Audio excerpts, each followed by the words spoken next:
Stay tuned to PBS 39 for a special report on the local food economy. The Focus team tours several area farms to explore this $17 million local industry. Some say the biggest challenge facing the field is farmland preservation. We show you how Lehigh and Northampton counties take steps to preserve agricultural land and meet members of the next generation of local farmers. We present the problem and introduce you to people with solutions right now on Focus. Focus is for our community.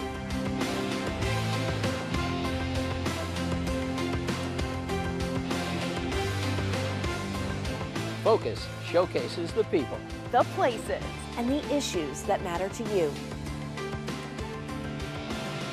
Focus on what matters. You never know what you're going to see when you tune into Focus. Support for Focus is provided by Univest, Banking, Insurance, Investments, Fellowship Community, Continuing Care with Spirit, and by viewers like you. Thank you.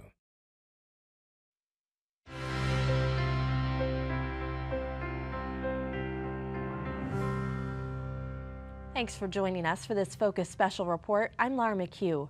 In this episode, we explore the $17 million local food economy.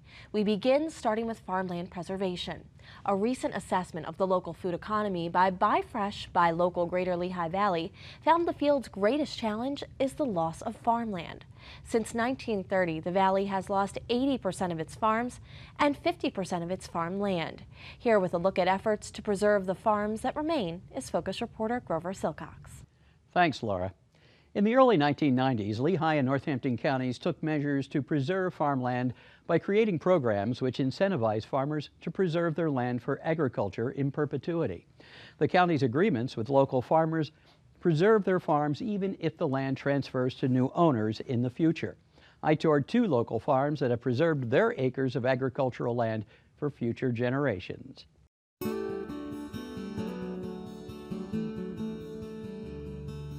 Heido Hollow Farms, 208 acres, spread out at the base of Blue Mountain in Germansville. And because the farm has a preservation agreement with Lehigh County, it will stay a farm for future generations. We're here for, I think, the long haul.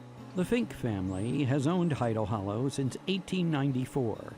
The farm has gone from horsepower to solar power over the years and continues as a source of local food in the Lehigh Valley. My husband is the 4th generation, and our sons will be the 5th, and our grandchildren will be the 6th generation. David and Sonia Fink primarily produce hay for horses and other animals. They compact it with a computerized compressor. We raise alfalfa, timothy, orchard grass, and mixtures of those types of hay. We are exporting for the past 35 years to countries over the ocean. The family also grows fruits and vegetables and sells them directly at their farm store or to markets along the East Coast. In the fall, they produce lots of pumpkins and other items. A lot of hard squashes, which is your butternuts, your acorn, spaghetti squash. David's parents preserved this farm in 1993. Heido Hollow was one of the very early farms that we preserved. Jeff Zier, Director of Farmland Preservation for Lehigh County, cultivates a strong relationship with county farmers who have preserved their land through what is called an agricultural conservation easement. An agricultural conservation easement is a legal agreement between a landowner and either the state or the county, in which the landowner has agreed to forever protect their land for agriculture in the future. And we pay landowners for that. The county's farmland preservation program pays farmers up to $5,000 per acre. But for David Fink and his family, and many farmers like them, the land's value goes beyond money. His parents felt very strongly that David was going to continue this farm, just with his passion. In Lehigh County, we have preserved 21,415 acres as of today, and that's on 261 properties.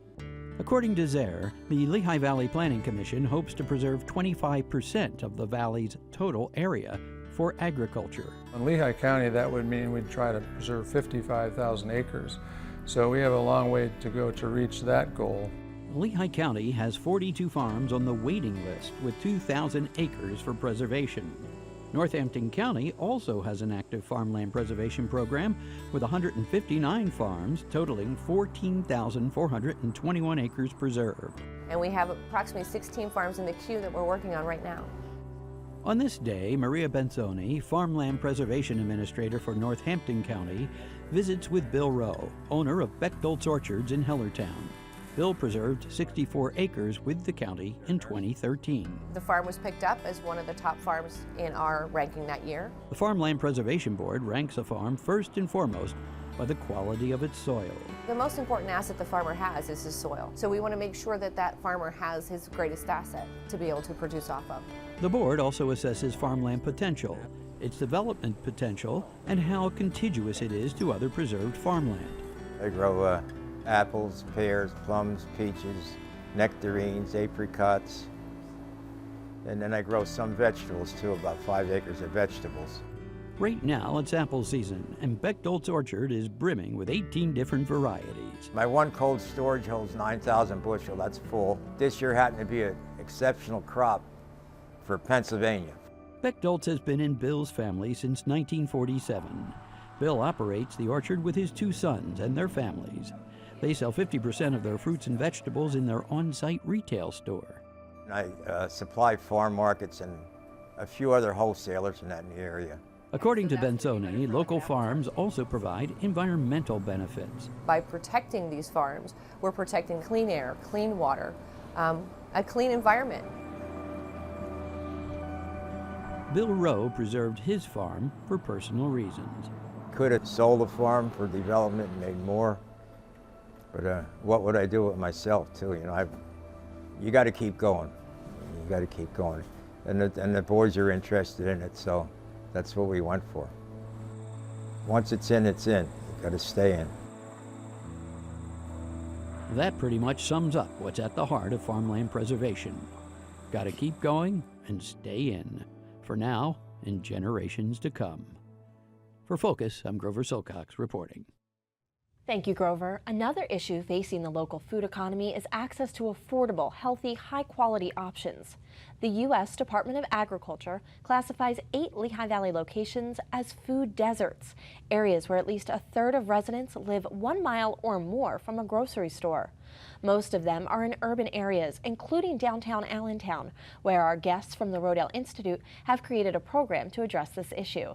Jesse Barrett is the program manager, and Aaron Kinsman is a media relations specialist. Thank you both for joining us. Jesse, the program is called Organic Allentown. Can you describe it for us? Yes, Organic Allentown is a citywide program to promote urban organic agriculture. We have 2 components to the program, our organic farmers markets and growing. So, Aaron, what are the obstacles to urban organic agriculture? There's a huge movement, of course, for people to know where their food is coming from and to examine the food system that we have. We realize that cities are a huge opportunity where there are a lot of folks, they're all eating, and you can grow the food right there. A big missing component, we think, is the organic piece of that. Our founder at the Institute, J.I. Rodale, said in the 40s, healthy soil equals healthy food equals healthy people. If you don't use the naturally occurring nutrition in that soil, it doesn't get into the food, and it certainly doesn't get to the people. So we think that putting organic into that urban agriculture piece of this movement is a really, really important thing to do for human health, community health, and most importantly, soil health. And why did you select Allentown as the community to serve with this program? Wonderful. It serves as a great place to develop a model that we can show to other cities around the country, and it happens to be our closest city. The Rodale Institute is not far out in Kutztown from Allentown. And Jesse, how has it been received so far? It's being received extremely well. The community is really appreciative of the farmers markets and the fresh, local, organic produce that it provides for them. Jesse, when are those farmers markets, and which communities do they serve? They serve the downtown Allentown community and the West Allentown community directly. They occur on Saturdays. The one in the downtown at the St. Luke's Lutheran Church is from 10 a.m. to 2 p.m. and the one at the YMCA, YWCA is from 9 a.m. to 1 p.m. So we're going to be learning more about that ASC program in our next segment, but I do want to talk about the other component of the Organic Allentown program. Aaron, can you tell us more about it? Sure. So we have the markets on one hand, and then on the other hand, we have this growing component. And so right now, Rodale Institute's interns are really the main farmers providing produce at these two markets. A lot of the other vendors are baked goods, cosmetics, and things like that. Through our training program, we hope to recruit future urban farmers from Allentown who can use the relationship that we have with the city to go in and develop growing operations organically on vacant lots, park spaces, and really create new businesses. And we have these markets that are then a venue for them to sell those organic goods that they're growing. How much education did it take for these communities to really understand what organic is and the difference that it makes? I think it's an ongoing process. It's the USDA has an organic program that labels items in grocery stores, but there's a much older organic tradition. So we talked to folks whose grandmothers and grandfathers were organic gardeners for decades. We have some folks who are just learning about it or maybe even never heard of it. So there's a wide range of awareness around organics. I know you're wrapping up the second season of Organic Allentown now. Are there plans in the works for a third season? Yes, we are definitely opening the markets next year, and we are looking to expand the growing operations in the city next year. Well, we look forward to seeing you there, and we're excited to learn more about the Rodale Institute in our very next segment. Organic Allentown is one of a multitude of programs run by Rodale Institute. Focus reporter Brittany Garzillo recently visited the Institute's experimental farm near Kutztown and joins us now. Brittany? Laura, the number of local farmers under the age of 35 dropped by 37% from 1997 to 2007. Experts say there's a continued need to help young and beginning farmers establish operations and gain access to farming resources. A program located on a section of Rodale Institute's 333-acre farm is helping to do just that. Take a look. On a dirt road with farmland as far as the eye can see, 24-year-old Maddie Keller from Kutztown takes a road less traveled. I would like to have my own farm.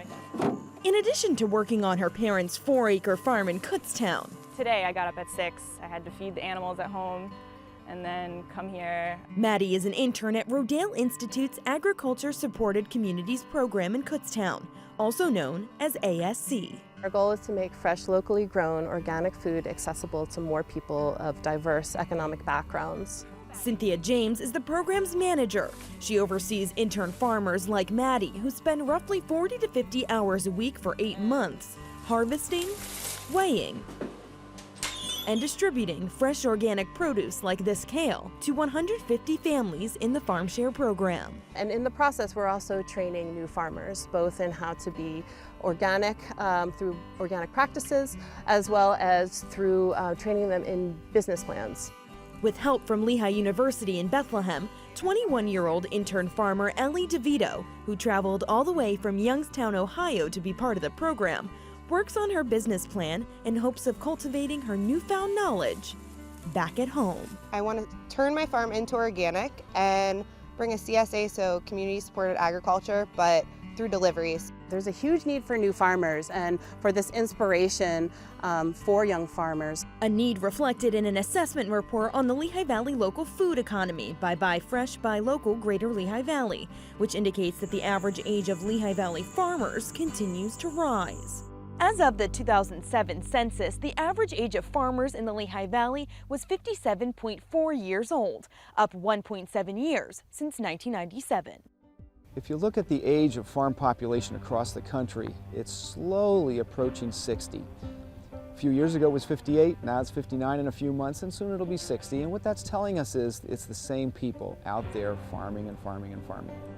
Jeff Moyer is the executive director of the Rodale Institute. He says there's a growing need for young farmers in the agriculture industry. We have a lot of elderly people who own the land, a lot of an aging population farming the land, and over the next 20 years, regardless of what people think, about 50% of the land in the United States is going to change tenure, who owns it and who farms it. According to the report, there are currently 5 times more farmers over the age of 65 than under the age of 35 in the Lehigh Valley. Access to land, capital, and education present challenges for new farmers. We have a lot of organizations that have access to money and resources and are interested in investing in farmland if they can invest in it as an organic operation. But what they really need is more farmers. The interns, we have about 15 ambassadors who have graduated from the program. About 2/3 of them are still involved in farming. One of them is 29-year-old part-time farmer Chris West from Bethlehem. With 2 years of experience under his belt, Chris knows the challenges farmers face firsthand. This season was really brutal. The temperatures in the month of May this year were really high and there was no rain. Chris runs a community-supported agriculture program, also known as CSA, on the 3 acres he rents from a local convent in Bethlehem, which he calls Bethlehem's Bounty. This year it was really only a short sale where I had vegetables harvested as they came up and whatever did come up. These are Hungarian hot wax. Despite the challenges, Chris remains hopeful for the next season. Onward and upward, I always say. So it's a learning experience and you roll with the changes. As Chris grows with the changes, so does hope for future young farmers at the Rodale Institute and beyond. For Focus, I'm Brittany Garzillo reporting. Thank you, Brittany. In Emmaus, another program called the Seed Farm works to address the issue of new farmer training as well. Here to tell us more is Executive Director Lindsay Parks and Program Director Amy Cook. Thank you for joining us. Thanks for having us. Lindsay, I'll begin with you. When and why was the Seed Farm created? Well, Lehigh County has put a lot of resources into preserving farmland over the past 25 or so years, and they realized, or a few community members realized, that we were putting a lot into preserving land, but we weren't necessarily taking steps to preserve the farmer. So the Seed Farm was a collaborative effort between Lehigh County and Penn State Extension to develop a training program as well as an incubator so that we could provide new farmers with the resources that they need, training, land, equipment, so that they could start farm businesses.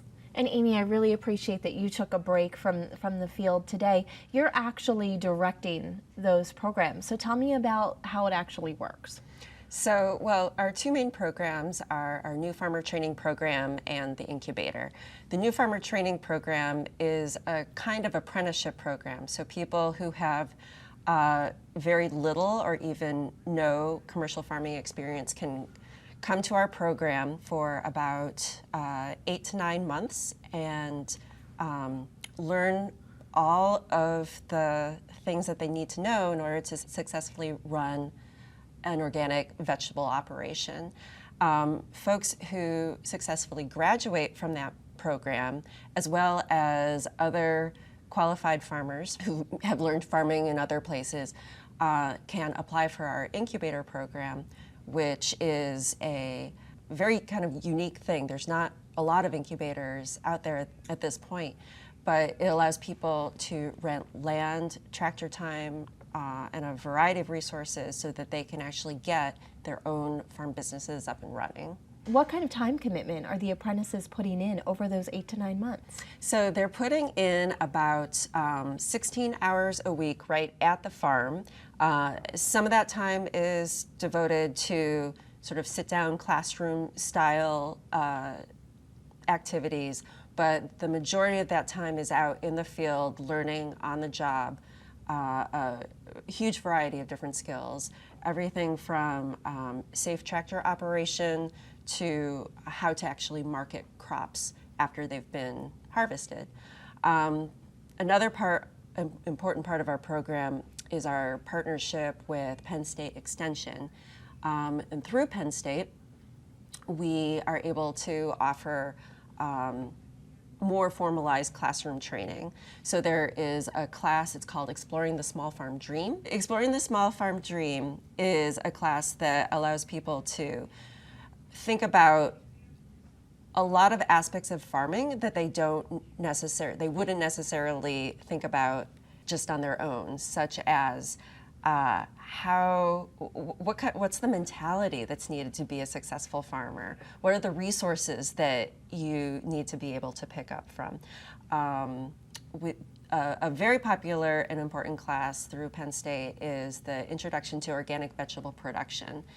And that is a class where the students get a far deeper understanding of, say, insect biology and weed ecology. And then the third major class is business planning class, in which by the end, all the participants write their own business plans for farms that they either intend to have in the near future or even what they might be doing right at this moment. So Lindsay, in our last segment, several of the farmers we met appeared to be in their 20s. Are new farmers necessarily young farmers? No, and what's really exciting is that people come to our programs and people are wanting to get into farming at different ages for a variety of reasons. So we have people who are coming in right out of college, some people who are in college, as well as people who are transitioning from other careers. Right now we have 2 apprentices in their 20s and then 2 apprentices who are, shifting gears, after working in other careers for a few decades. And I have to tell you that it's also not lost on me that in that segment we just showed that 3 of the 4 farmers we introduced to our viewers were women. And of course it strikes me that both of you are women working in agriculture, which is typically perceived as a male-driven occupation. Is that trend changing, Amy? I believe it is. I think that especially in the type of agriculture that we are training, the small-scale, diversified, direct marketed, organic agriculture, that is something that more and more women are going into, and I've seen a huge amount of success with. Before I came to the seed farm, the vast majority of my apprentices at the other farms I worked at were women. And Lindsay, how can people learn more about the seed farm? Well, they can go to our website, theseedfarm.org. And they're also welcome to come out to our farm site, take a tour, meet with Amy, meet with some of our current incubator farmers and apprentices. We'd be happy to show them around, and we always welcome the public. Thank you so much to both of you. Thank you. Well, we'd love to hear your thoughts about the local food economy as well, and we encourage you to connect with us on social media. We'll continue to follow this issue in the coming months, so tell us what you'd like us to cover by liking us on Facebook at PBS39 or on Twitter at PBS39 channel. And of course, you may also connect directly with Grover, Brittany, and me. In fact, our need to cover this issue came from community sources. Groups like Renew Lehigh Valley, the United Way of the Greater Lehigh Valley, as well as Buy Fresh, Buy Local Greater Lehigh Valley, have been tackling this issue in a lot of depth over the last year. And so it was very interesting to see it come to life on the screen today. It really was, and we couldn't have captured it in a more beautiful time, right in October at the end of harvest season. And when I went to the Rodale Institute, we didn't see some things. We didn't see the pigs that were there, the Honeybee Conservancy, but it's really amazing just to see all this beautiful farmland. And Grover, you had that experience because you've seen all this preserved farmland. That's right, and the other striking thing is the passion with which these farmers, these families, and the folks who are involved in preserving the farmlands from the counties have for this subject. They're really tied to the land, and you can really feel that. It's palpable. Thank you, Grover. Thank you, Brittany. And thank you for joining us. We'll see you next week. Until then, remember to focus on what matters.